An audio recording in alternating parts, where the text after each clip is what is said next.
आज के इस वीडियो लेक्चर में हम डिस्कस करने वाले एक मोस्ट इम्पॉर्टेंट टॉपिक, और उस टॉपिक का नाम है सिंपल इलेक्ट्रिक सर्किट। तो ये सिंपल इलेक्ट्रिक सर्किट एक इंडिपेंडेंट टॉपिक है, इसको आप डायरेक्टली पढ़ सकते हैं। तो इस सिंपल इलेक्ट्रिक सर्किट में आपको एक सिंपल सा लॉ याद होना चाहिए, और ये लॉ आपका फिजिक्स का किरचॉफ लॉ। तो ध्यान रखिए, किरचॉफ लॉ दो टाइप के लगा सकते हैं आप।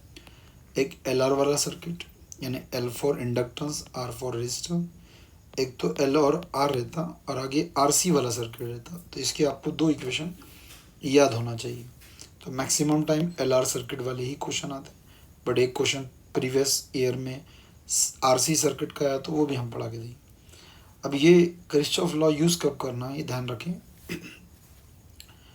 तो सिंपल सा एक कॉन्सेप्ट है कि जब आपके क्वेश्चन में इक्वेशन गायब रहेगी, तो आपको ये चेक करना है कि उसमें एल आर दिया हुआ है कि आर सी दिया हुआ है। एल आर दिया तो बाय किरचॉफ लॉ आपको ये इक्वेशन लिखना है, तो L into D I by D T plus R I is equal to A. ये आपकी इक्वेशन रहेंगी अगर जब एल और आर दिया तो। अब इसके अंदर जो टर्मिनोलॉजी है, तो ये एल के मीनिंग होते हैं इंडक्टेंस, जो कैपिटल आर है उसके मीनिंग रेजिस्टेंस, जैसा कि सभी जानते हैं। और ये ई के आप 3-4 नाम लिख सकते हो बेटा। इसको कभी कभी बैटरी लिख के आता तो ई बोलना है, वोल्टेज भी ई, ईएमएफ भी ई, यानी इन तीनों चीज़ों को ई बोलना है। तो इक्वेशन मेन याद होना चाहिए आप, और इक्वेशन में मेन वेरिएबल आपका करंट रहेगा आई, और नीचे वाला छोटा वेरिएबल टी रहेगा। तो टी को हम टाइम बोलेंगे, ठीक है। अब यूनिट वगैरह आपको सभी पता है, और यूनिट ऑलरेडी आपको दिए हुए रहते। तो इस क्वेश्चन में करना क्या रहता, आपको आई और टी के बीच में का रिलेशन निकालना पड़ता। यानी ओवरऑल पूरे टॉपिक के अंदर हम इलेक्ट्रिक सर्किट में आई की वैल्यू निकालेंगे और टी के फॉर्म में निकालेंगे। बाकी सब आई और टी को छोड़ के ये एल ई आर जो भी दिख रहा है आपको, एल आर ये कॉन्स्टेंट नंबर रहते हैं। तो ध्यान में रखिए, किरचॉफ लॉ की इक्वेशन एल आर सर्किट वाली इक्वेशन अलग रहती, और इसके बाद आर सी वाली एकदम लास्ट क्वेश्चन हम पढ़ने वाले।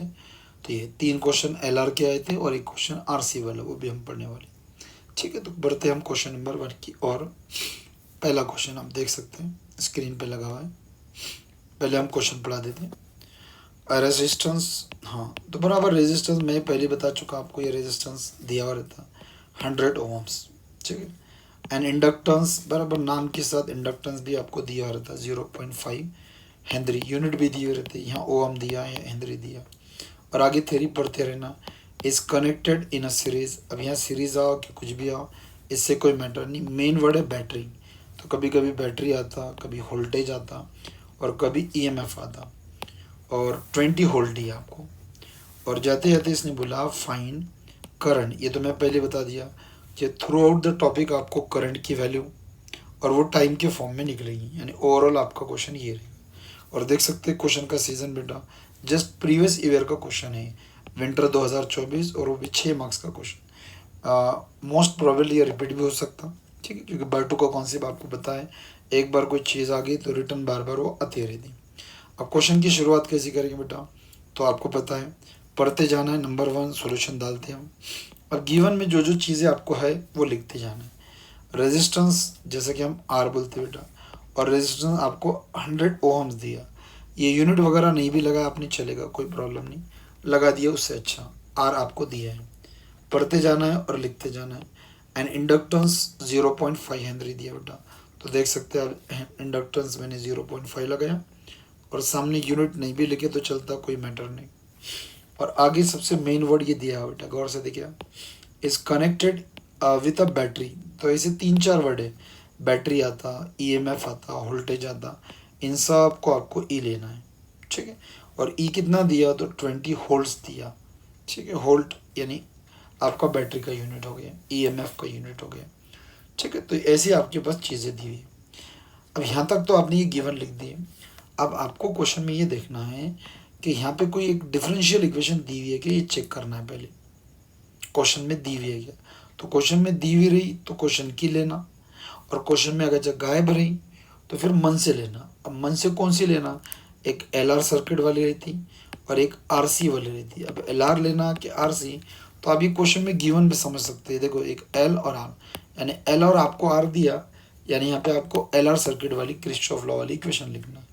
तो जैसे ही आ गया तो क्वेश्चन में इक्वेशन गायब है, तो अपने मन से किरचॉफ लॉ लिखना और वही इक्वेशन जो मैंने ऊपर लिख के दिया वो इक्वेशन कॉपी कर लेना।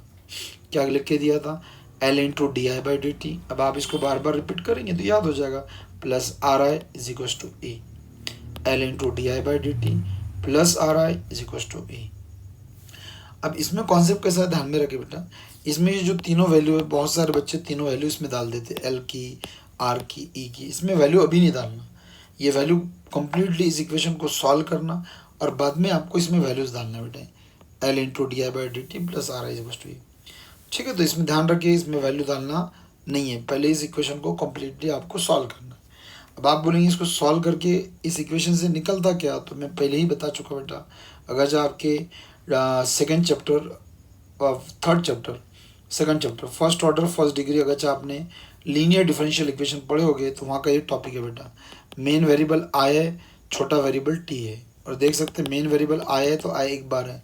ऐसा अपना एल डी वाला क्वेश्चन था बेटा, एल डी ऐसा D Y by D X याद होगा तो plus P Y is equal to Q, ऐसे फॉर्म में रहता था मेन वेरिएबल वाई ये। और लेकिन अगर फॉर एग्जाम्पल आपका नहीं भी हुआ होगा एल डी, तो बस एक क्वेश्चन आपको समझना है, पर इसके बाद के चारों क्वेश्चन एक जैसे रहते, वैल्यू भी चेंज नहीं होती।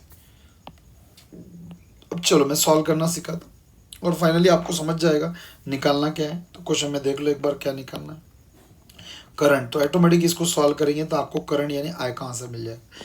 काय में लाना है तो टी में, तो 100% आपको आंसर टी में भी आ जाएगा। ठीक है, I think it is clear.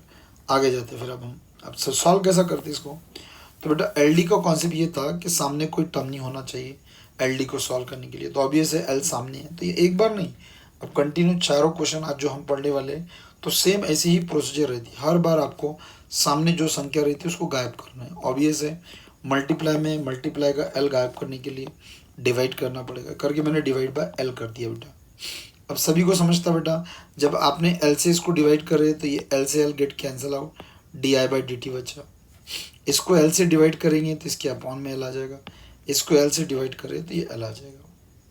अब ऐसा एल से डिवाइड करे बाद क्या हुआ, तो अगर जो आपका एल डी वाला टॉपिक बेटा, एल डी ई वाला टॉपिक चैप्टर नंबर सेकंड का हुआ होगा तो देख सकते हैं यहाँ मेन वेरिएबल बेटा आई है, तो सिंगल आई है बेटा, इसको हम एल डी की पहचान बोलते हैं बेटा।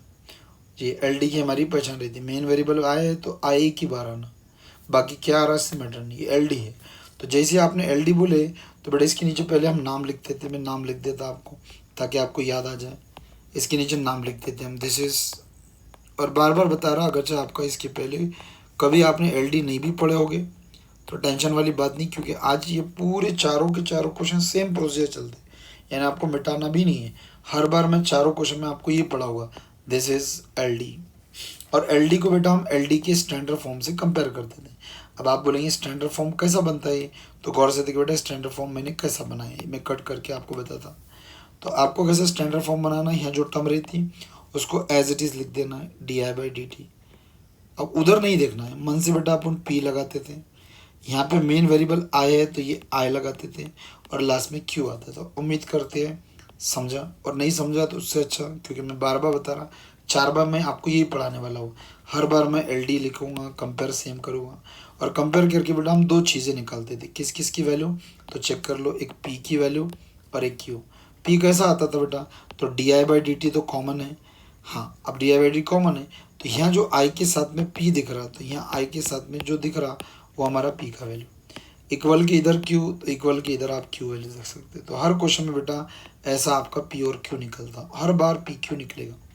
बाय रिपीट 6 मार्क का क्वेश्चन है, एक जैसे चारों क्वेश्चन है, एक पढ़ लो और बाकी सब सेम ट्रू कॉपी छापना है। जैसे ही पी क्यू निकला तो ये हमारा पहला पार्ट रहता है बेटा, एल डी का पहला पार्ट रहता है पी और क्यू निकालना, फर्स्ट पार्ट। सेकेंड पार्ट ध्यान रखिए इंटीग्रेटिंग फैक्टर, अब थोड़ा थोड़ा आपको पूरा याद आ जाएगा बेटा, इंटीग्रेटिंग फैक्टर निकालते थे अपन आई एफ, ठीक है, और नहीं याद होगा बेटा तो बार बार होगा आई एफ यानी इंडिकेटिंग फैक्टर। फार्मूला बेटा इसका सेम रहता, फार्मूला कैसा रहता मैं आपको मिटा के बता दूँ, कॉमन फार्मूला बेटा e raise to integration of P, यहाँ तक कॉमन। अब इसके साथ में बेटा ये जो एल डी में नीचे डी टी है करके यहाँ साथ में डी टी आता है बेटा, ऐसा हो यहाँ तक। अब ऑब्वियस है ए दिख रहा, इंटीग्रेशन दिख रहा, पी की वैल्यू बेटा ऑलरेडी हम निकाल चुके हैं, और आपका पीछे डी टी है तो डी टी, और यहाँ पूरे क्वेश्चन बेटा डी टी आता, डी एक्स आता ही नहीं, डी वाई नहीं आता। अब यहाँ थोड़ा थोड़ा हल्का फुल्का बेटा इंटीग्रेशन के दो फॉर्मूले सिर्फ याद होना बेटा, सिर्फ एक इंटीग्रेशन ऑफ आपको डी एक्स याद होना और एक integration of E raise to X, यानी इन दो फॉर्मूले के बेस पे बेटा ये पूरा टॉपिक आप इलेक्ट्रिकल वाला पढ़ सकते हैं। जैसा कि आप देख सकते हैं ई जैसा का वैसा, R by L is a constant बेटा, सभी को समझता, इंडिशन टी से चालू है तो कांस्टेंट नंबर बाहर, इंडिशन के अंदर डी टी बचा बेटा, आर बाय एल दिख रहा होगा आपको, और डी टी का इंडिशन जिस तरह डी एक्स का इंडिशन एक्स होता उसी तरह बेटा डी टी का इंडिशन टी होता। उम्मीद करते हैं कि आपको डी टी का इंडिशन समझ गया, और सी नहीं लगाते बेटा, अगर याद होगा आपको तो इंडिकेटिंग फैक्टर में हम सी नहीं लगाते थे, और इसको सॉल्व कर लिया बेटा, मल्टीप्लाई में लिख दिया तो आर टी बाय एल लिख दिया। ये हमारा सेकंड पार्ट रहता है इंडिकेटिंग फैक्टर। पहला पार्ट पी क्यू निकालना, पहला पार्ट पी क्यू, दूसरा इंडिकेटिंग फैक्टर निकालना। और अब लिखते थे बेटा इसके नीचे अपन सॉल्यूशन। अब किसी किसी को सॉल्यूशन याद होगा, एलडी का सॉल्यूशन क्या रहता था बेटा स्टैंडर्ड, अब जिसका पढ़ाई हो गया उसको पता है। इट्स सॉल्यूशन अपन ऐसा लिखते थे बेटा, याद होगा तो y इंटू इंडिकेटिंग फैक्टर, जिसको याद है, और जिसको याद नहीं है तो मैं बार बार बोल रहा आपके लिए बहुत अच्छा है बेटा, क्योंकि इसके बाद के चारों क्वेश्चन में ऐसे ही पढ़ाने वाला है। ये हमारा एलडी का सॉल्यूशन था बेटा, चैप्टर नंबर 2 में एलडी टॉपिक है, y into indicating factor integration of q into integrating. अब यहाँ y रहता था, यहाँ i क्यों आया, क्योंकि आप देख सकते हैं आपका मेन वेरिएबल बेटा i है करके यहाँ आया है। बाकी आप देख सकते हैं इंटीग्रेटिंग फैक्टर सेम है, integration of q into integrating factor same, और इधर dx की जगह आप देख सकते हैं dt है, क्यों dt, क्योंकि नीचे dt है। चलो भाई यहाँ तक सभी को क्लियर, यहाँ तक सभी को क्लियर, डन सर, यहाँ तक तो कोई प्रॉब्लम नहीं, बस हो गया बेटा।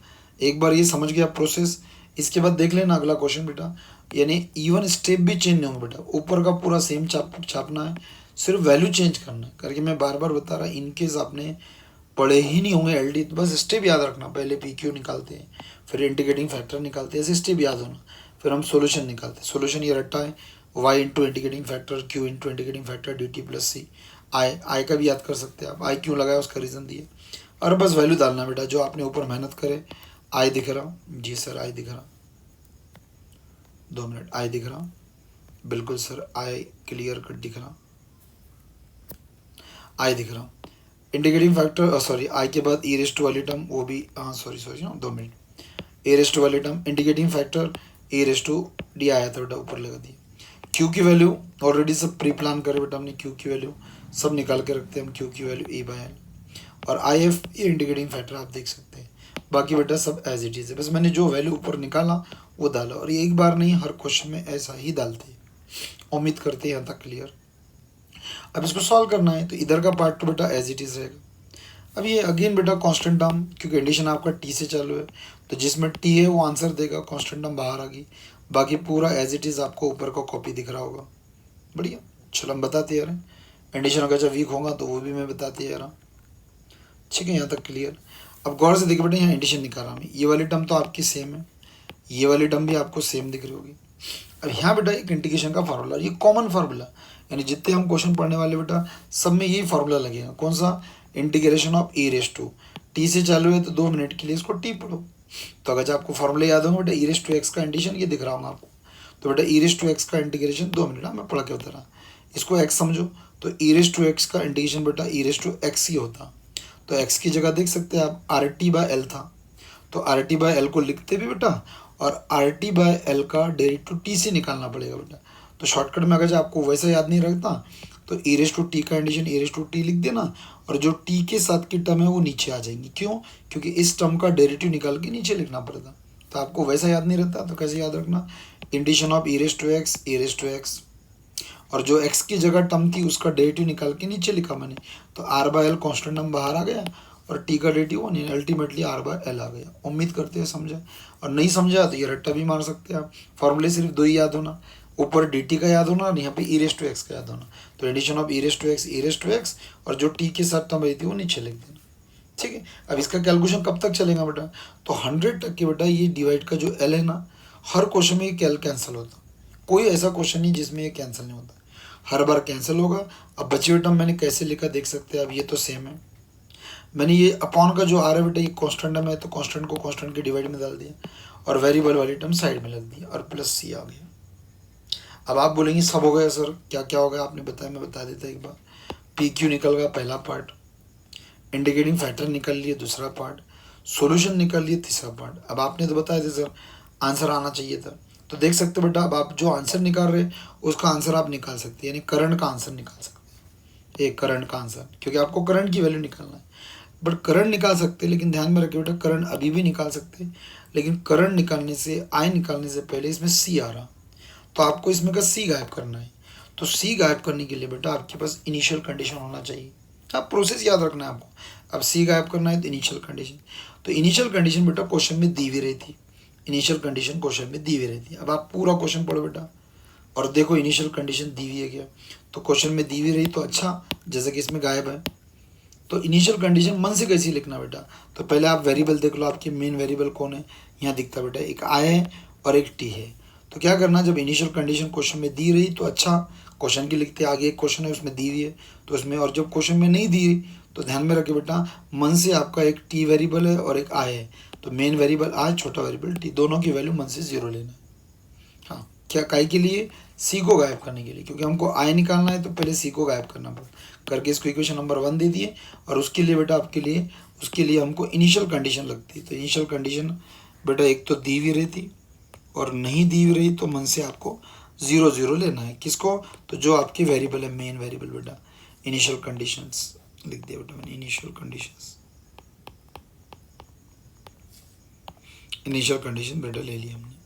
ठीक, अब ये इनिशियल कंडीशन डाल के आपको सी की वैल्यू मिलेंगी, डालते बेटा आई की वैल्यू 0 डालना है, यहाँ 0 डाले आपने, तो 0 इंटू एनी क्वांटिटी बेटा 0 आ गया, देख सकते हैं आप। ई बाय आर दिख रहा है आपको, टी की वैल्यू 0 डाले बेटा, टी की वैल्यू 0, तो 0 इंटू एनी क्वांटिटी 0, ई के रेस्ट में 0 दिख रहा है, और प्लस सी जैसा का वैसा। उम्मीद करते हैं समझा आपको किस तरह हमारा सी निकलेगा। अब इसको सॉल्व करके हम सी निकालेंगे, क्योंकि हमको सी गायब करना है। जैसा कि सभी जानते बेटा ई के ऊपर 0 है, कैल्सियम में डाल के देखो, ई रेस्ट टू 0 1 होता, और 1 से जब इसको मल्टीप्लाई करेंगे तो ई बाय आर आ जाएगा। ठीक है, ई रेस्ट टू 0 गायब होगा क्योंकि 1 होता, और अल्टीमेटली हम सी की वैल्यू निकाल सकते हैं। और सी की वैल्यू जब ऐसे दो टर्म प्लस में रहते तो प्लस वाली टर्म इधर जाके माइनस हो जाती, यानी सी की वैल्यू आ गई। तो इक्वेशन नंबर 1 में से आपको सी गायब करना था, तो ऐसी सी की वैल्यू निकालते, और हर बार बेटा ऐसा ई बाय आर ही आता। अब ये सी को उठा के इक्वेशन नंबर 1 में डाल दो, इक्वेशन नंबर 1 में, तो देख सकते मैंने इक्वेशन नंबर 1 इम्प्लाइज किया, और इक्वेशन नंबर 1 में देख सकते ये एज इट इज़ है, ये एज इट इज़ है, दोनों ये दोनों एज इट इज़ है। इक्वेशन नंबर 1 में ये भी एज इट इज़, चेक कर लो ऊपर, और यहाँ मैंने सी की वैल्यू डाल दिया बेटा, सी की वैल्यू जो निकाले थे माइनस ई बाय आर आ गया। इस तरह आप देख सकते हो बेटा आपका सॉल्यूशन आ गया था। आप आई निकालने जा रहे थे, लेकिन आई निकालने से पहले सी को गायब करना पड़ता, तो सी गायब हो गया, और चारों के चारों क्वेश्चन में ऐसे ही स्टेप और ऐसे ही क्वेश्चन आता बेटा। अब इसके बाद क्या करेंगे, तो अब आपका मन बोलेगा कि यस सर अब हम आई निकाल सकते हैं, तो आई की वैल्यू निकालने के लिए इंटू में है, तो ऑब्वियस ये इंटू वाली टर्म बेटा सबके डिवाइड में आ जाएंगी, देख सकते हैं आप पूरे टर्म एज इट इज़ है ऊपर के, और ये डिवाइड में आ। अब डिवाइड में आया बाद क्या करना बेटा, तो दोनों का बेस सेपरेट कर देना, बेस सेपरेट कर देना, 2 मिनट से दोनों का बेस सेपरेट कर देना। ये थोड़ा सा मिटाते समय कुछ मिट गया तो आप प्रॉपर ध्यान रखें, ठीक है। अब दोनों का बेस सेपरेट होगा, देख सकते हो बेटा ये टर्म इसको दे दिए, ये टर्म इसको दे दिए, बेस सेपरेट हो गए।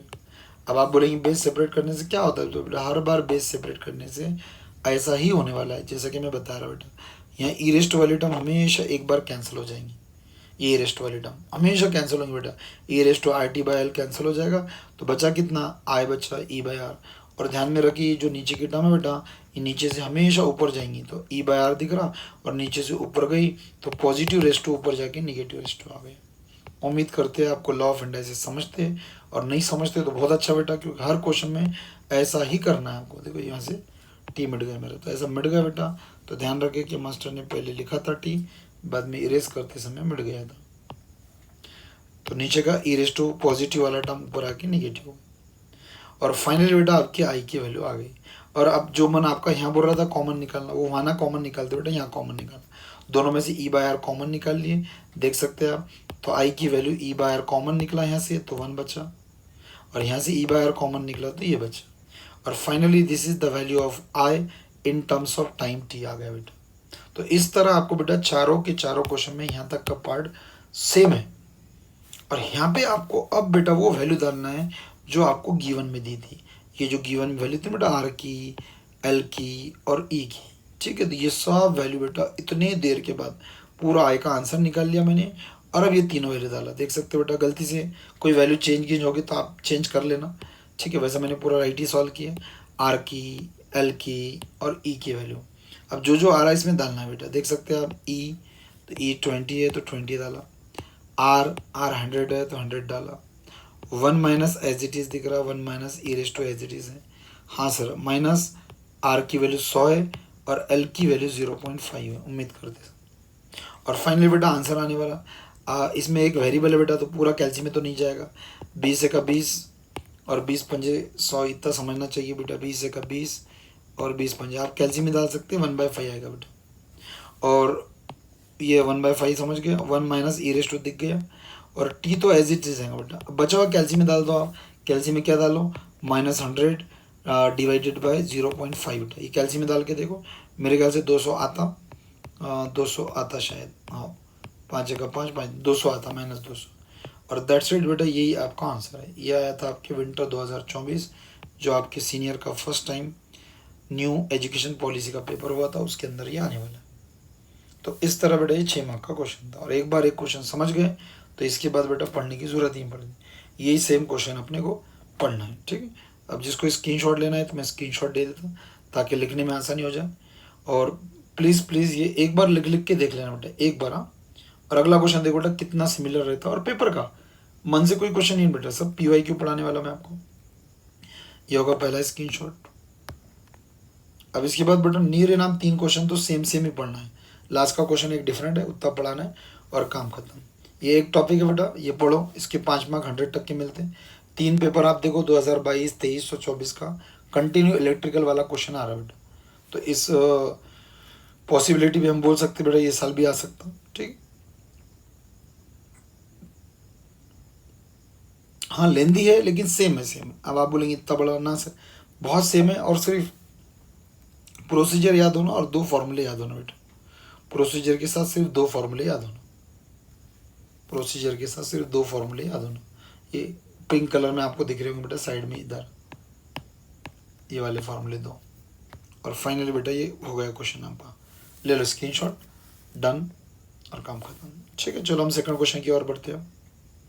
डाले बेटा सेकंड क्वेश्चन। ये सेकंड क्वेश्चन बेटा विंटर 2023 में देख सकते PYQ बेटा, 24 का पढ़ाया, 23 का, फिर 22 का पढ़ा के देता, यानी 3 कंटिन्यू पेपर में ही आ रहे बेटा, ठीक। और इसके साथ एक OT वाला टॉपिक है जमा, तो इसके बाद का अगला वीडियो ये रहेगा बेटा, ठीक। और बहुत इंपॉर्टेंट ये बचा के रखते बेटा लास्ट में, क्योंकि ये पासिंग टॉपिक रहता। चलो बेटा पढ़ते बेटा, ये इलेक्ट्रिकल का क्वेश्चन पढ़ने से ध्यान में आ जाता है बेटा, अक्वाइल। अब ये बेटा पढ़ने से ध्यान में आ जाऊँगा, अक्वाइल हैविंग, देखो रेजिस्टेंस आ गया 20 ओम्स, इंडक्टेंस देख सकते हैं आप 10 हेनरी, आर कनेक्टेड टू देखो 100V, यानी ये बैटरी आपका, वोल्टेज इसके से यूनिट है बेटा। फिर देखो अगेन वही बोला बेटा, डिटरमाइन द वैल्यू ऑफ, देखो करंट ही निकालने का बोलता, और आफ्टर 2 सेकंड, यानी बेटा टाइम की वैल्यू 2 दी हुई है। लेकिन ध्यान रखिए बेटा प्रोसीजर चेंज नहीं करना है, कभी पहले वैल्यू कुछ डालना नहीं, सब वैल्यू बाद में डालते बेटा जो भी दिए हैं, लेकिन गिवन हम पहले लिख देते बेटा। गिवन में पहले जो ऊपर वाले वैल्यू है वो लिख के रख देना, नंबर आपने डाले 2, सॉल्यूशन पढ़ते जाना। रेजिस्टेंस बेटा सभी को समझता, आर से नोट करते, और 20 इसने ओहम्स दिया बेटा। मैं बोला यूनिट लिखने की जरूरत नहीं बेटा, लिखे अच्छा, नहीं लिखे उससे अच्छा। नेक्स्ट इंडक्टेंस को एल से डिनोटेड करते बेटा, और इंडक्टेंस दिया बेटा 10 हेनरी, हेनरी लिखो या एच भी लिख सकते हैं। और जाते जाते बेटा देखो इसके साथ 100 वोल्ट है, यानी ये बैटरी है, ये आपका EMF है, ये आपका जो भी बोल सकते हैं आप इसको, वोल्टेज ये आपको दिया हुआ है, इसको हम ई से नोट करते हैं, 100 वोल्ट्स दिया बेटा।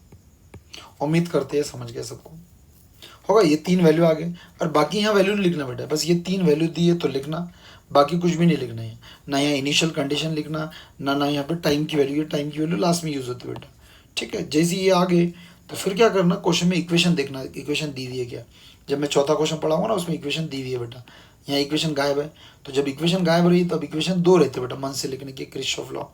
तो कौन सी लिखना बेटा, तो ये इसमें दिया रहता है बेटा, देखो ये ऐसे वर्ड दिए रहते हैं, ये देखो L और R दिया बेटा, तो LR सर्किट वाली इक्वेशन लगाना है। तो पहले नाम लिखिए बाय किरचॉफ लॉ, और LR सर्किट वाली इक्वेशन लिख रहे क्योंकि L और R आपको दिया, तो ये इक्वेशन आपको याद करना पड़ेगा बेटा। अब देखो पिछला क्वेश्चन देखो और ये क्वेश्चन देखो बेटा, सेम सेम चलता है बेटा, यानी मिटाने का काम नहीं, L × di/dt + Ri = E।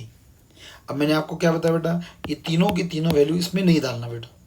अब इसको पिछला क्वेश्चन देख के पूरा सॉल्व कर लेना बेटा, पूरा पिछला क्वेश्चन देख के सॉल्व कर लेने का, कुछ भी नहीं करने का, नए स्टेप कुछ भी नहीं। अब मैंने आपको इसको सॉल्व करने का तरीका क्या बताया, मैंने ये बताया बेटा ये एल डी वाली इक्वेशन है, इसको सॉल्व करने के लिए सामने का एल गायब करना पड़ता। तो सेम आप पिछला क्वेश्चन देखो और इसको देखो बेटा, स्टेप भी नहीं मिटा रहा मैं, same divide by L on both side करके मैंने बोला बेटा ये सोफा है। अब ये 3 बार 4 बार सेम ही स्टेप है बेटा, एल से एल गेट कैंसिल, पिछले क्वेश्चन में हुआ था बेटा D I by D T देख सकते हैं।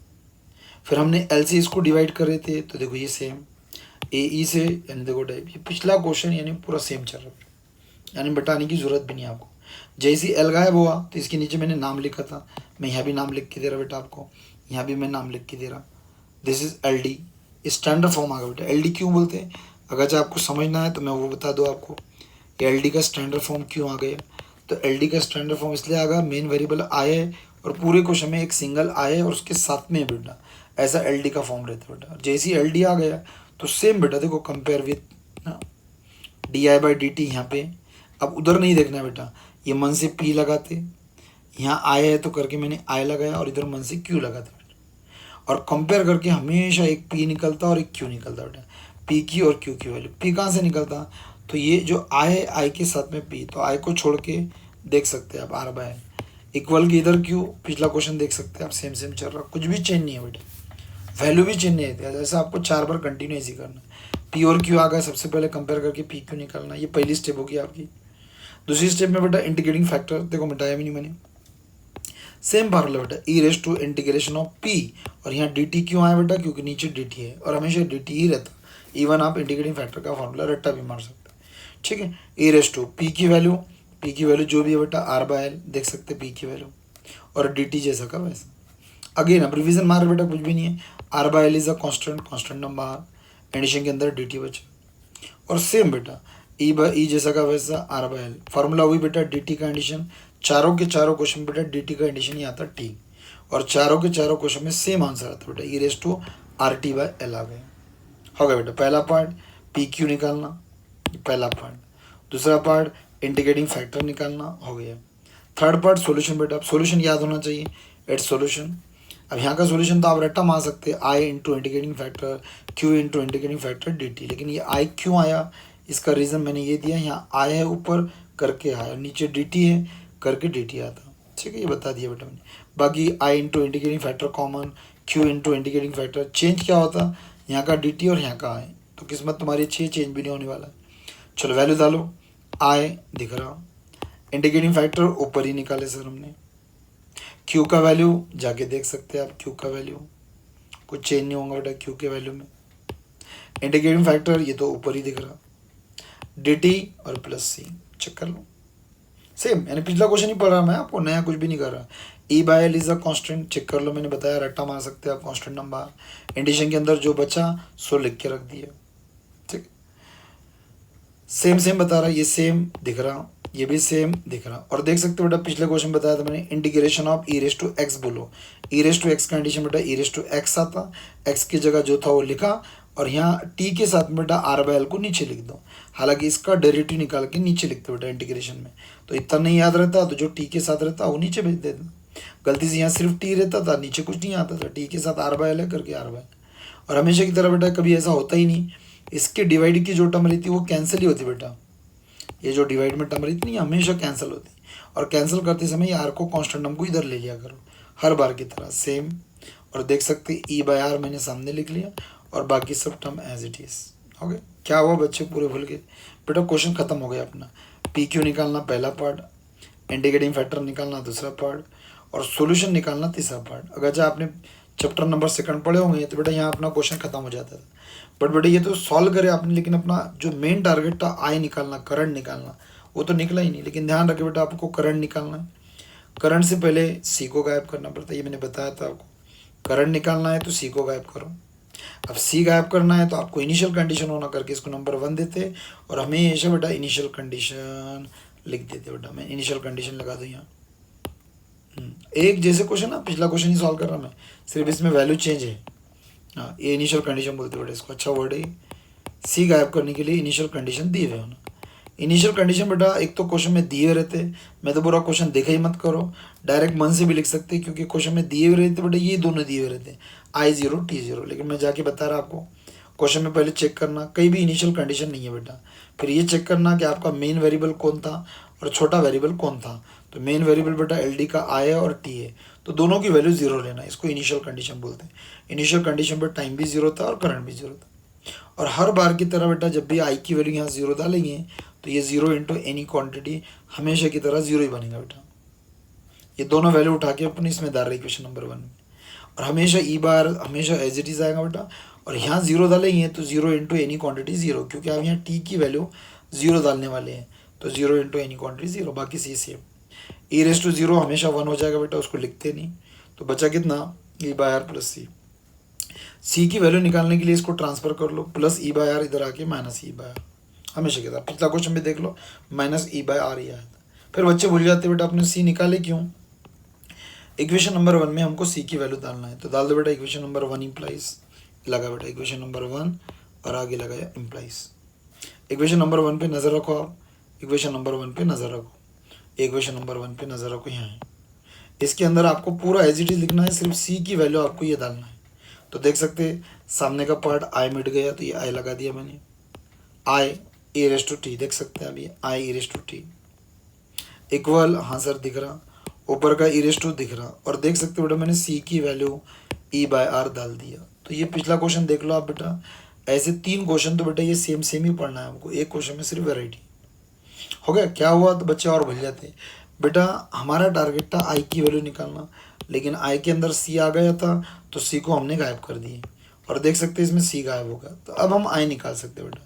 और जैसे ही आपने बोले आई निकाल सकते हैं, तो अब इंटू वाली टर्म हमेशा की तरह बेटा, ये इंटू वाली टर्म सब के डिवाइड में आ सकती है, देख सकते हैं अब ये पूरे टर्म है, और ये इंटू वाली टर्म इसके डिवाइड में आ गई, और डिवाइड में आया बाद हमेशा की तरह बेटा ये ट्रांसफ़र हो जाएगी, इसका इसको उसका उसको ट्रांसफ़र कर लो आप। तो देख सकते हैं एक बार नहीं बेटा, हर बार ये इधर जाएगा, हर बार ये इधर जाएगा, तो इधर अलग हो गया और इधर अलग हो गया। फिर पिछले क्वेश्चन की ऐसा आपको मैंने बोला था बेटा, हर क्वेश्चन में यही होने वाला है, एक बार ये कैंसिल हो जाएगा e raise to R t by L, और एक बार ऊपर चल जाएगा बेटा, देख सकते हैं यहाँ कैंसिल हो गया, यहाँ कैंसिल हो गया, और यहाँ हमेशा नीचे की टर्म बेटा पॉजिटिव वैल्यू ऊपर आके देख सकते हैं निगेटिव हो गई, और अब आई का वैल्यू आ गया आपका। और अब जाते जाते बेटा दोनों में से ई बाय आर, जैसा पिछले क्वेश्चन में कॉमन निकाले थे ई बाय आर, तो जैसे यहाँ से ई बाय आर कॉमन निकला तो 1 बचा, माइनस यहाँ से ई बाय आर कॉमन निकला तो हमेशा की तरह ये बचा, और हर बार बेटा आई की वैल्यू आपकी यही आती, तीनों क्वेश्चन में आई की वैल्यू ये आती। अब यहाँ से बेटा क्वेश्चन नीचे से चेंज होता, अब क्या चेंज होता, तो यहाँ ई की इसकी वैल्यू दी हुई रहती बेटा, तो जो भी वैल्यू दी हुई रहती पहले वो डाल देना, टी को छोड़ के, अभी टी नहीं डालना, टाइम 2 सेकंड है तो 2 सेकंड हम बाद में डालेंगे, पहले जो 3 वैल्यू आपने गिवन लिखे थे इसको फिलअप कर देना, पहले ये 3 वैल्यू जो है ना इसको फिलअप कर देना। R20 गलती से नीचे लिखने में रॉन्ग भी हुआ तो आपको समझ रहा मैं क्या बताना चाह रहा, तो वैसे तो राइट ही रहता, अब गलती से कभी कभी लिखने में रॉन्ग हो जाता, बट कॉन्सेप्ट जो था वो तो हमने बता दिया आपको, R की L की, और ये वैल्यू अब इसमें डाल देना। देखो मैं अभी टी नहीं डाल रहा, आई की वैल्यू पहले टी के फॉर्म में निकालना, बाकी सब गायब करना, लेकिन आई और टी को गायब नहीं करना। आई दिख रहा, ई की वैल्यू उम्मीद करते राइट लिखा मैंने, आर की वैल्यू 20 वो भी राइट लिखा, ई रेस टू माइनस ये सेम है, आर की वैल्यू 20 बराबर डाला, एल की वैल्यू 10 बराबर डाला, और टी अभी भी एज इट इज़ है, टी को नहीं डाला अभी। अब इसको पहले सॉल्व कर लेना, तो मेरे ख्याल से ये तो सभी को समझता, 20 का 20 और 20 पंजे 100, यानी 5 बच्चे का बेटा, कैल्सी में डाल दो आंसर आ जाता। और यहाँ पे बेटा ये छोटा सा 10 का 10, 10 दूनी 20, ये भी कैल्सी में डाल देना -2t, और this is the value of I in terms of time आ गया बेटा। तो ऐसा आई की वैल्यू पहले टी के फॉर्म में निकालना, और अब टी की वैल्यू दी हुई रही, जैसा पिछले क्वेश्चन में टी की वैल्यू नहीं थी तो हमने नहीं डाले थे, बट इस क्वेश्चन में आपको टाइम करंट निकालना था बेटा। देख सकते हैं आप, determine the value of current in the form of T नहीं बोला बेटा, पिछले क्वेश्चन में करंट की वैल्यू सिर्फ टी के फॉर्म में निकालना था, आज बोला आफ्टर 2 सेकंड, यानी 2 सेकंड बोले तो टी की वैल्यू 2 डाले बाद आंसर क्या आएगा, 2 सेकंड के बाद आंसर क्या आएगा, क्योंकि इनिशियल कंडीशन आपने ली। अब चलो भाई फाइनली मैं टी की वैल्यू 2 डाल रहा बेटा, क्योंकि दी हुई है तो डालना, पिछले क्वेश्चन में नहीं थी, डाल दो टी की वैल्यू, तो देख सकते हैं आया आ गया 5, और ये यहाँ टी की वैल्यू बेटा मैंने 2 डाल दिया, ये पूरी वैल्यू बेटा कैल्सी में डालती, पूरी कैलसी में जाती है बेटा। 5 ब्रैकेट के अंदर 1 माइनस e⁻² इंटू 2 कैलसी में डाल देना और भरोसा करो 4.9084 आंसर आता और करंट का यूनिट एम्पियर रहता तो लास्ट में आप एम्पियर लगा सकते। दैट्स इट, यही हमारा आंसर माना जाएगा बेटा। यानी आप देख रहे होगे तो ऑलमोस्ट क्वेश्चन सेम रहता है बेटा, यहाँ तक तो पूरा क्वेश्चन सेम है।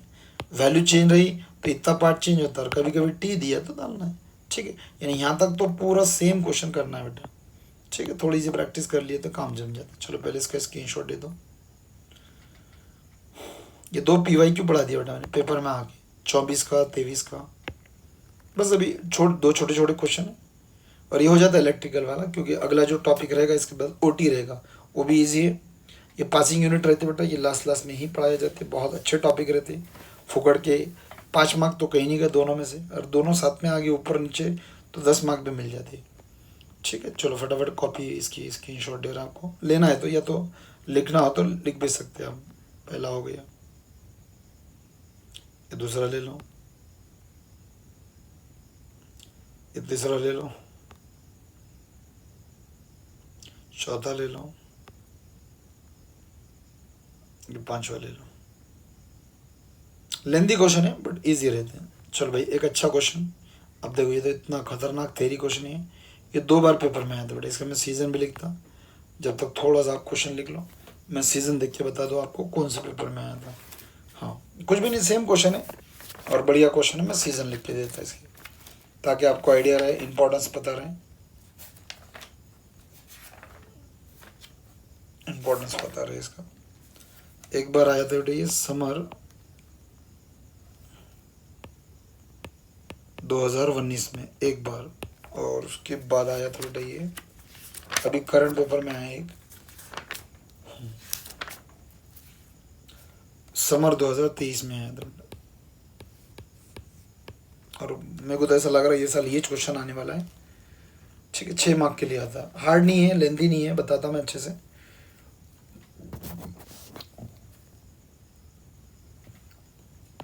ये समझाने के लिए बहुत बड़ा क्वेश्चन हो जाता, हालांकि बहुत छोटे छोटे स्टेप है। जो बच्चों को मैथ्स अच्छा रहता, जिसको LD सॉल्व करना आती, वो तो बहुत फास्ट कर लेते, बट अब कैसा रहता किसी किसी के बेसिक वीक है, लेकिन ये पढ़ना पड़ता। ये तीसरा भी पढ़ना पड़ता और इसके बाद का एक 4 है, चारों के 4 पेपर में आए हुए हैं। 5 बार क्वेश्चन आए हुए पेपर में, आपके पास 9 पेपर है, उसमें से 5 क्वेश्चन में तो यही है। चलो भाई मैं पढ़ के बता रहा, क्वेश्चन ईजी है, ठीक है। थोड़ा लेंदी रहता, बात वो अलग है, लेकिन सेम रहता। ये तीसरी बार मैं डबल सी वही क्वेश्चन पढ़ा रहा बेटा। और कांस्टेंट इलेक्ट्रोमोटिव फोर्स यानी EMF, E होल्ड्स बेटा, यहाँ नाम दिया लेकिन E की वैल्यू नहीं दिया, is applied to a circuit containing resistance, value नहीं दिया, सिर्फ रेजिस्टेंस दिया बेटा R in a series of constant inductance L। देख सकते हो बेटा, आज सबके नाम दिया, वैल्यू किसके भी नहीं दिया, ठीक है, हेनरीज। और इससे समझ में आ गया बेटा ये L है और ये R है, यानी LR वाली सर्किट वाली इक्वेशन लगाना है, ठीक है। देखो ये ऐसा दिया रहता है, इनिशियल करंट इज 0, कभी कभी देखो इनिशियल कंडीशन दी हुई रहती। अब ये 2 मत दो, हमको तो पता है C गायब करने के लिए इनिशियल कंडीशन 1 से लेना पड़ता। और अब जाके वही क्वेश्चन बेटा, देखिए शो डैट, देखो बेटा करंट निकालना है। अब ये इंग्लिश बहुत खतरनाक बेटा, current buildup to half of is theoretical maximum in T second बेटा। शो डैट का क्वेश्चन है, यानी आंसर निकालना है बेटा। आपका answer L log 2 by R second आना, तो सेकंड किसका यूनिट रहता है बेटा, टाइम का, यानी आपको बेटा टाइम की वैल्यू निकालना है, ठीक है। अब देखो बैठ को समझो, हाँ यहाँ अभी तक आप किसकी वैल्यू निकाल रहे थे बेटा, I की वैल्यू। इस क्वेश्चन में आपको T की वैल्यू निकालना है, और कब निकालना है, तो आपका जो करंट है वो मैक्सिमम करंट के हाफ हो जाता है। अब ये क्या है बेटा, मैक्सिमम करंट ये वगैरह, इसका टेंशन मत लो, जैसी मैंने प्रोसीजर बताया वैसा हम काम करेंगे। अब जैसा जैसा मैं बोलता, क्वेश्चन में आपके पास कुछ भी नहीं दिया है सिवाय आंसर के, कि आपको भाई ये आंसर लाना है, इस सेकंड है, यानी ये टाइम का आंसर आपको ये ला के बताना है। और कंडीशन दी हुई है कि आपका current buildup half theoretical maximum के बराबर है। 2 बार पेपर में आया था, ध्यान में रखिए। इस क्वेश्चन में आपको करंट ना निकालते हुए टाइम निकालना है। कैसा पहचाने हमने, क्योंकि जो शो डेट का क्वेश्चन है उसके पीछे समझ में आ रहा कि ये वैल्यू के सामने सेकंड है, और जिसके सामने सेकंड रहता है वो टाइम की वैल्यू रहेगी, ठीक है। अब चालू कैसा करेंगे बेटा, तो हमारी आदत ये रहती है कि पहले तो हम नंबर लगाते हैं। अब ये चेक करते हैं कि गिवन में कुछ है क्या, तो गिवन में बेटा ना हमको E की वैल्यू दी, ना R की, ना L की, रहती थी तो वो हम पहले लिखते थे, उसके सिवा कुछ भी नहीं लिखना, ना इनिशियल कंडीशन लिखना, ना कुछ लिखना, सिर्फ ये 3 वैल्यू हम लिखते थे, लेकिन वो नहीं है तो लिखने का काम। अब क्वेश्चन में देखो इक्वेशन दी है कि डिफरेंशियल इक्वेशन, क्वेश्चन में दी तो क्वेश्चन के लेते, नहीं दी तो मन से इक्वेशन लेना पड़ता बेटा। क्वेश्चन में कभी कभी डायरेक्ट इक्वेशन, जो अपन इक्वेशन लिख रहे हैं ना वो दी हुई रहती कभी कभी, तो वो ले लेना, नहीं दिए तो मन से, और हमेशा मन से ये इक्वेशन आती। अब इक्वेशन कौन सी लिखना बेटा, तो ऑब्वियस है किरचॉफ लॉ लगाना पड़ेगा, लगा दिए। अब इक्वेशन 2 रहते बेटा, एक LR सर्किट, तो देख सकते हैं इसमें LR है, तो जो तीसरी बार मैं इक्वेशन सेम ही लगा रहा बेटा। अब ये याद हो जाना चाहिए बेटा, L into D I by D T plus R I is equal to ई।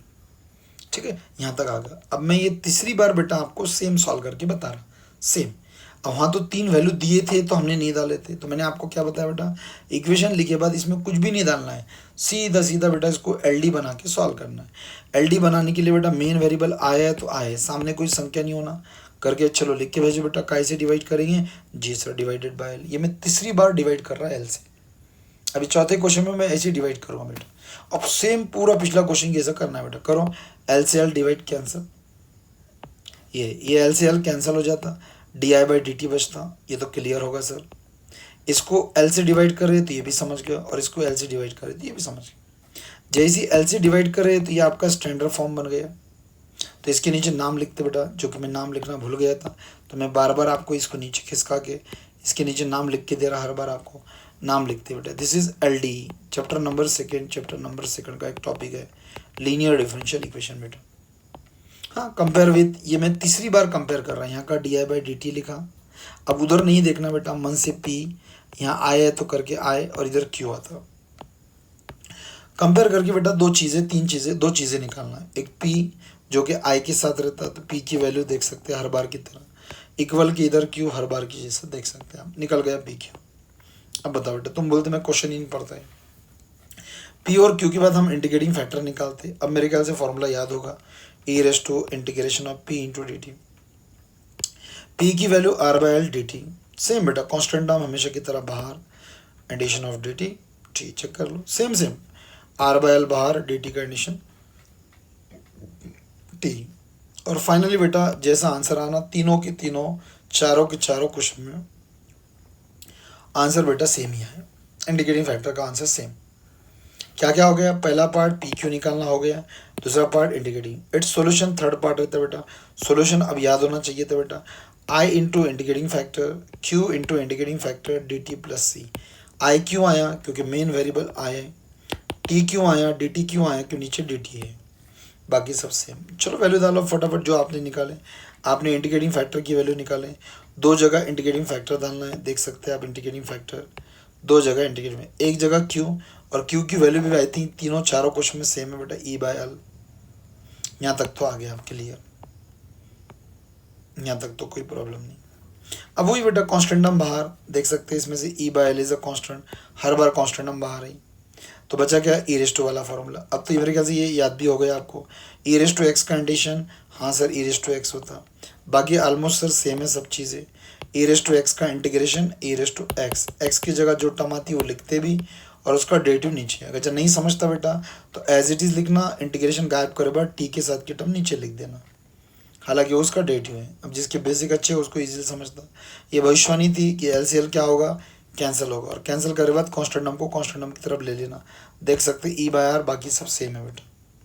हो गया, क्या हुआ तो बच्चे पूरा भूल जाते बेटा। आंसर आ गया आपका, PQ निकालना पहली स्टेप, इंटीग्रेटिंग फैक्टर निकालना दूसरी स्टेप, सॉल्यूशन निकालना तीसरी स्टेप। यहाँ पे अगरचे चैप्टर नंबर 2 रहता था तो आपका चैप्टर यहाँ खत्म हो जाता, बट बेटे यहाँ अपने को करंट का आंसर निकालना है, तो यहाँ भी अभी करंट निकालना है, टाइम बाद में निकलता, पहले करंट ही निकालना है। तो करंट की वैल्यू निकालने से पहले इसमें का क्या गायब करना पड़ता, C। देखो सेम क्वेश्चन, हालांकि अपने को टाइम निकालना है, वो टाइम बाद में निकालेंगे, पहले सेम, ठीक। तो C गायब करो।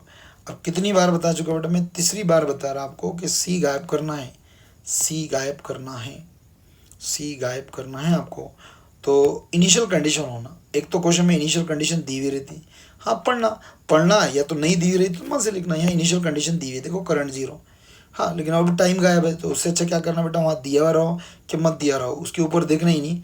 जब भी आपकी इक्वेशन नंबर 1 आ गई तो उसके नीचे इनिशियल कंडीशन लिखना, और डायरेक्ट अपने मन से जो आपके मेन वेरिएबल है उन दोनों की वैल्यू लिख के रख देना। जैसे कि आप देख सकते हैं मेन वेरिएबल आपका I और T है, तो मैंने पहले के पहले लिख के रख दिया आई की वैल्यू टी की वैल्यू, डायरेक्ट लिख के रख देना बेटा। हर बार हर क्वेश्चन में इनिशियल कंडीशन देख रहे होगे तो दी हुई रहो कि मत दी हुई रहो, अपने मन से लिख दो, नहीं दिए रहे तो, क्योंकि सी गायब करने के लिए इनिशियल कंडीशन तो लिखना है। इनिशियल कंडीशन आई और टी की लिखी, और वंस अगेन वंस मोर आई की वैल्यू 0 डालने से ये 0 आया। तीसरी बार बता रहा है टी की वैल्यू 0 डालने से ये e⁻0 बना।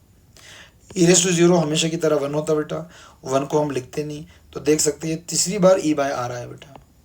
और फाइनली ये क्वेश्चन खत्म होने जा रहा है बेटा, प्लस e/r इधर आके प्लस e/r इधर आके माइनस e/r आता है। और देख सकते हैं बेटा ये तीसरी बार आपने माइनस e/r ला लिया बेटा, तीसरी बार माइनस e/r आपने ला लिया बेटा, तीसरी बार माइनस e/r ला लिए। और फाइनली ये c की वैल्यू हम ऊपर पुट कर देंगे बेटा इक्वेशन नंबर 1 में, क्योंकि हमको c गायब करना था। इक्वेशन नंबर 1 इंप्लाइज, आप देख सकते हो बेटा ये तीसरी बार आप देख रहे हैं, ये आई यहाँ का मिट गया मेरा, तो ये आई एज इट इज आप ऊपर देख सकते हैं मैं कहाँ डाल रहा, इक्वेशन नंबर 1 में डाल रहा बेटा, सेम सेम। और देख सकते हैं c की वैल्यू माइनस e/r डाल दिया बेटा, हो गया। क्या हुआ, तो आपको i की वैल्यू निकालना था, तो आपने क्या कर दिए, c को गायब कर दिया। और c को गायब करे तो हमेशा की तरह बेटा अब हम i की वैल्यू निकाल सकते हैं, i की वैल्यू निकाल सकते हैं। इनटू वाली टर्म हमेशा की तरह डिवाइड में आती है बेटा, पूरे टर्म सेम है और डिवाइड में है। उम्मीद करते बेटा ये सेम स्टेप समझे आपको, तीनों क्वेश्चन में सेम ही हो गया है।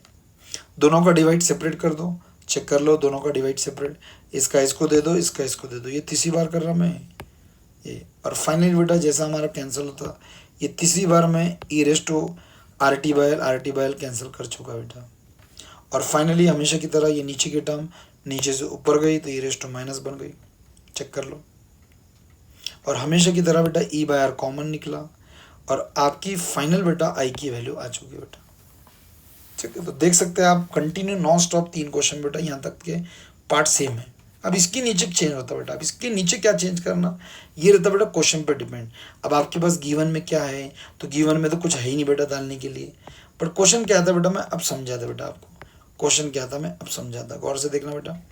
पहली बात तो आपने आई निकाल के रख दिया जैसा हम निकालते हैं, यहाँ से ये समझा बेटा क्वेश्चन कुछ भी आओ सामने का भाग छाप के रख देने का, ठीक है। यहाँ तक क्लियर हो गया। अब गौर से समझो बेटा क्वेश्चन क्या बोल रहा है, ये बोल रहा है बेटा करंट बिल्डअप, यानी जो अभी आपने करंट निकाले, ये करंट बिल्डअप है, ये हमारा करंट निकला बेटा, हमने करंट की वैल्यू निकाल ली।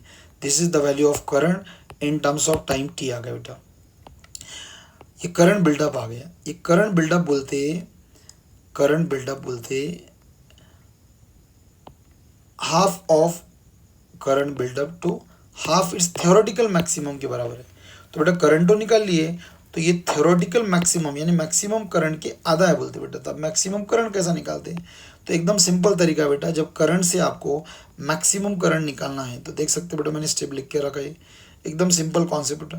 तो इसमें ज़्यादा दिमाग वगैरह लगाने का काम नहीं है आपको, सिंपल सा कॉन्सेप्ट बेटा। जब भी आपको सादे वाले करंट से, देखो मैक्सिमम करंट करके ये स्टेप कर रहे हैं, पिछले 2 क्वेश्चन में ऐसा कुछ भी नहीं था, इसमें मैक्सिमम करंट निकालना है और फिर दोनों को कंपेयर करके हम टी निकालेंगे, ठीक है। तो फॉर आई मैक्स के लिए, क्योंकि करंट तो बिल्डअप निकल गया, अब मैक्सिमम करंट भी निकालो बोलते हैं, तो एकदम सिंपल सा कॉन्सेप्ट रहता है बेटा। मैक्सिमम करंट निकालने के लिए ज़्यादा प्रवचन नहीं देना है, तो सिंपल सा काम है बेटा, आपका आई बड़ा वेरिएबल है और छोटा टी वेरिएबल है, तो आपको मैक्सिमम करंट हो ना तो टी की वैल्यू बेटा इन्फिनिटी डालते हैं बेटा। वो क्यों डालते हैं, क्या डालते हैं, उसका मैं रीज़न भी बता दूँ बेटा। टी की वैल्यू क्यों डालते हैं मैं पहले डाल के बता देता, टी की वैल्यू मैं इन्फिनिटी डाल रहा बेटा। तो ये आई था, जब टी की वैल्यू इसमें इन्फिनिटी डालेंगे तो ये करंट मैक्सिमम आ जाएगा बेटा। अब करंट मैक्सिमम में देख सकते हैं आप e/r सेम है, 1 जैसा का वैसा है, e जैसा का वैसा है, माइनस तक जैसा का वैसा है। और जब आपने बेटा t की वैल्यू इन्फिनिटी डाले, तो जिस तरह 0 इंटू एनी क्वान्टिटी 0 हो जाता, उसी तरह infinity into any quantity infinity हो गया, ठीक है। पहले मैं इसको सॉल्व करके बता दूं, वैसा आपको e⁻∞ याद होना चाहिए था, नहीं तो मैं लिख के दे रहा बेटा 0 होता। और फाइनली आप देख सकते बेटा 1 - 0 हो गया, 1 - 0 हो गया। और इसको सॉल्व करें बेटा तो आई मैक्स का आंसर e/r आ गया।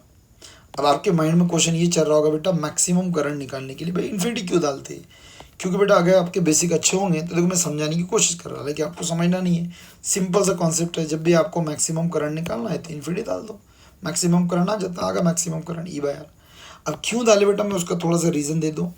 क्योंकि देखो बेटा कैसा है, ये जो वैल्यू है ना ये 1 में से माइनस है, और आपको समझता हूँ बेटा ई की रेस टू की कोई भी वैल्यू डालो, ई रेस टू पॉजिटिव 1 डालो कि नेगेटिव 1 डालो, ई की वैल्यू कभी नेगेटिव नहीं आती बेटा, ई की वैल्यू हमेशा पॉजिटिव आती।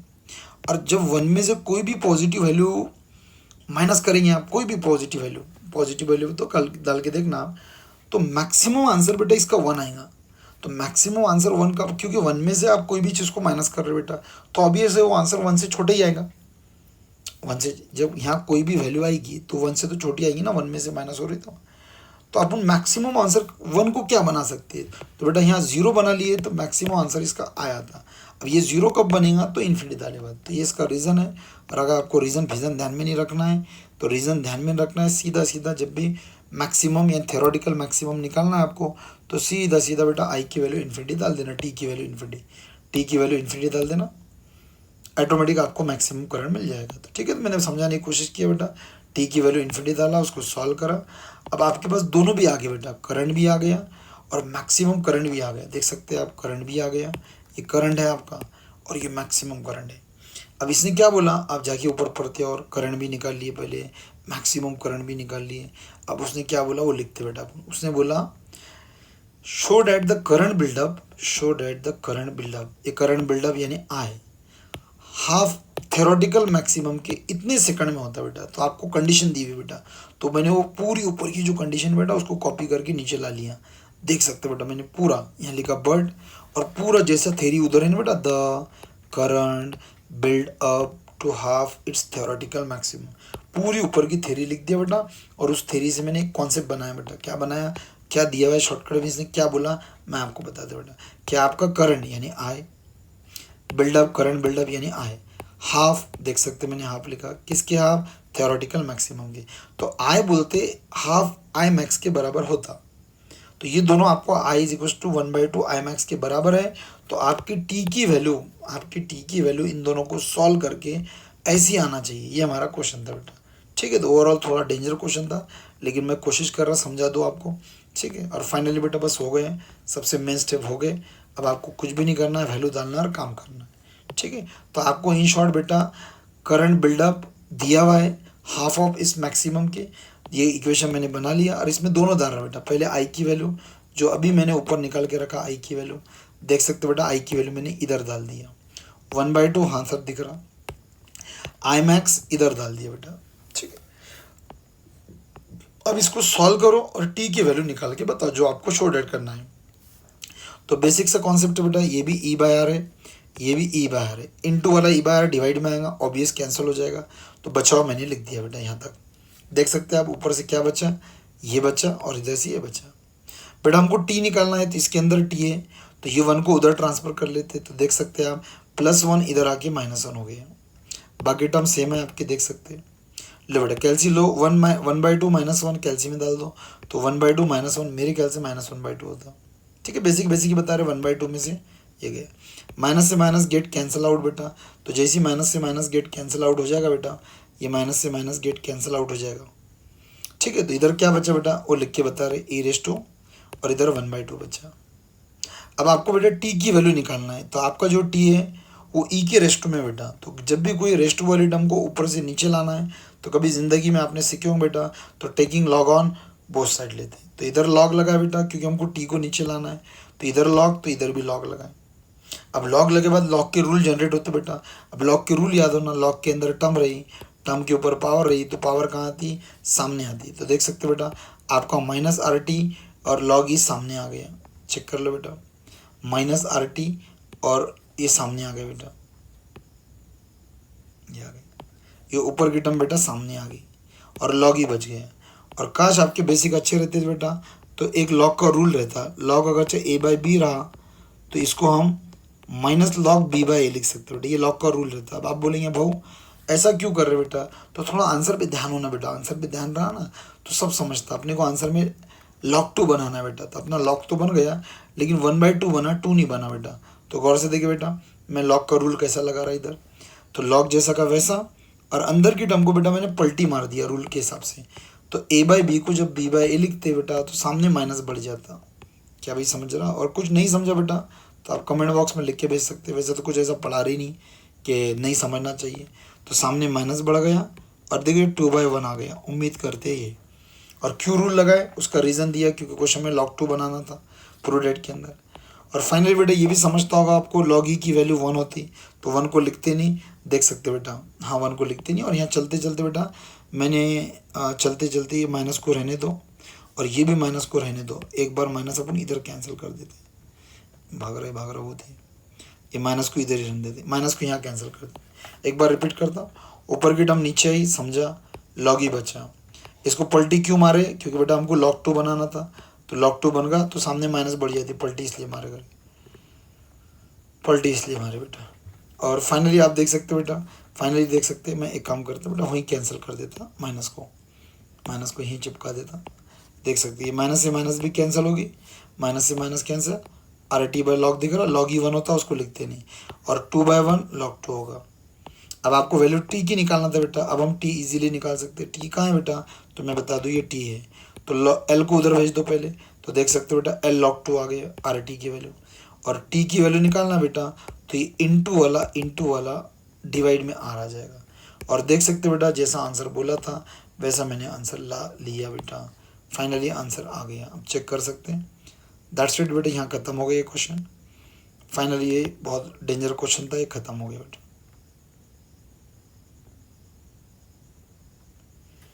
दैट्स इट, ये क्वेश्चन समाप्त होता बेटा।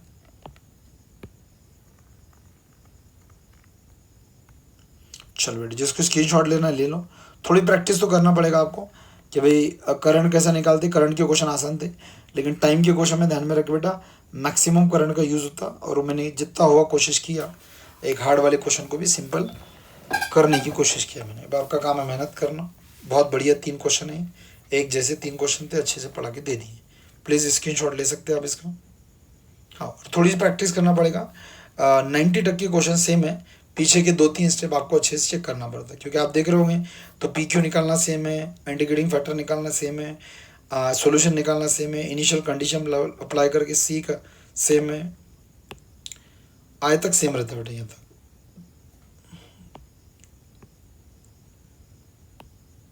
यहाँ तक, और यहाँ से बेटा ये क्या निकालना है उस पर डिपेंड रहता है। यहाँ आई मैक्स निकाले थे बेटा अपने, क्योंकि हमको कंडीशन दी थी, कंडीशन को सॉल्व करके टी की वैल्यू निकालना था। ठीक है, थोड़ा सा ये एंटी क्वेश्चन था, बट इसको भी मैं अच्छे से कवर करने की कोशिश की। स्क्रीनशॉट ले सकते हो। प्रैक्टिस तो करना पड़ता बेटा, इतने बड़े क्वेश्चन बोलेंगे तुम। अब 6 मार्क के लिए मैं प्रैक्टिस नहीं करता। नहीं पढ़ा हो तो आप बोलते पढ़ा के दो, और पढ़ा हो तो प्रॉब्लम ये है बेटा आपका कि आप खुद नहीं पढ़ते, बोलते हार्ड लग रहा, बोलते अरे प्रैक्टिस तो करना पड़ेगा ना। ठीक है, तो यहाँ पे हम थोड़ा सा स्टॉप करते, बाकी हम अगला और जो लास्ट लेक्चर रहेगा अपना वो अगले वीडियो में देखते हैं।